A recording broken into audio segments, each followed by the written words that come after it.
I started seeing like meters of flames, brushing my cheeks, and I was, okay, we got a big problem now.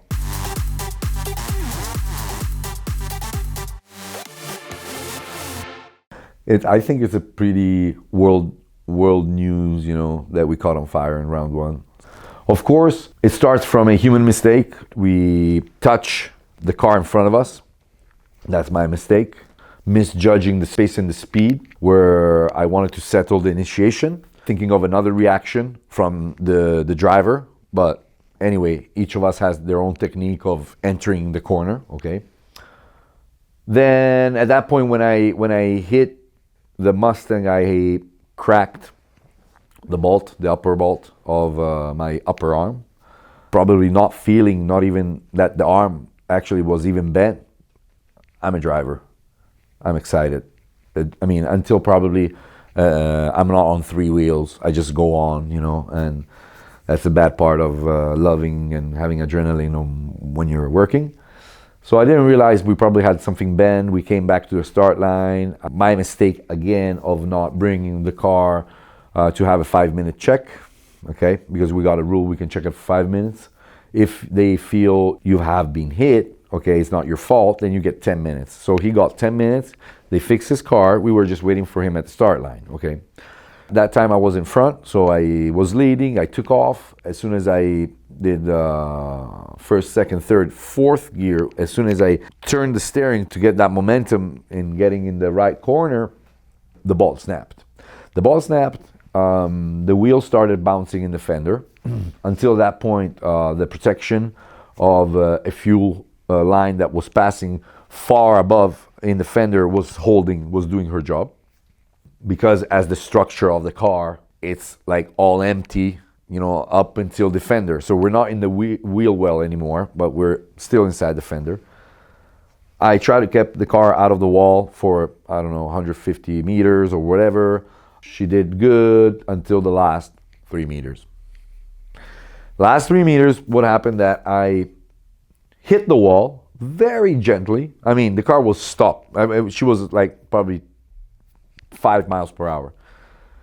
But I had my wheel open, that as soon as I touched the wall, the wheel came back up, ripped, in that moment, made it to rip the protection box, made it to rip a hose, that probably was the same one that ripped the hose, and it also snapped probably an electric wire. That is what gave birth to the fire. So the batteries arrived, giving supply, okay? But it was cut and waiting for the fire to turn it on. I tell you, not even if we planned it, it could have happened. I mean, it's a combination of things that not even if you study it a month before on paper and you get 20 people involved, you can make it happen, okay? So, but it happened. So I started seeing like meters of flames, brushing my cheeks, and I was, okay, we got a big problem now. And I got down of the car, and I thought I left something on, so I jumped back in the car. I double checked that everything was off, and then yeah, that's pretty much what happened.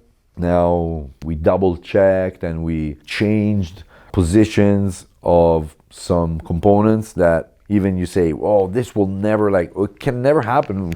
Anything can happen. It's motorsport. It's a racing car. We learned the lesson, not that we mistaked anything. We learned the lesson. It's a lesson anyway. So double checking everything. Maybe going back to the track when you hit somebody to make your mechanics see what you did. I can explain what we did to bounce back. It's a term that I learned here. Because everybody, oh, you bounced back. And I was like, what does bounce back mean? I imagine bounce back. You understand? I was like, what do I mean bounce? But now I got it. So yes, we did bounce back. I bounced back quite a lot of time in my life then. I mean, so for me, it was a natural reaction to one of the most hardest moments that I had in my life. But every time I say like this, there is one ahead waiting for me. So I talk a bit more quietly. It was tough seeing 2 years of job, 15 hours per day, all in, those card games, you know, it's all in. Seeing it on fire, and many things go through your mind. Also the fact that maybe you just have to pack up and go back home. The fact that maybe you will not have another chance, you know, to have an opportunity to be in that kind of position. I didn't realize in these 2 years how much I have gained as a respect, as a support, also silent support. I didn't know that, though many people were checking out what I was doing. Many people were understanding the struggle, the effort. So as soon as a big disaster like that happened, I found that the world car community that supported me, pushed me to go on. So it's something, I think, much bigger than me, Fiorella. She's probably that supercar of everybody. You know, I made it possible that a supercar can go in everybody's heart. You know, usually supercars are seen untouchable, unreachable. I personally love every kind of car.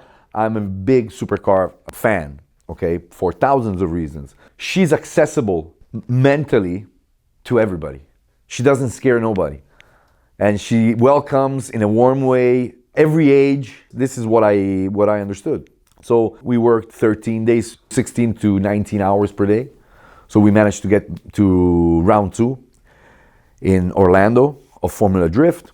Of course, the result of the round wasn't great. Why? I always learned, first of all, to examine myself personally. So I was for sure not in a good condition. Of course, no rest.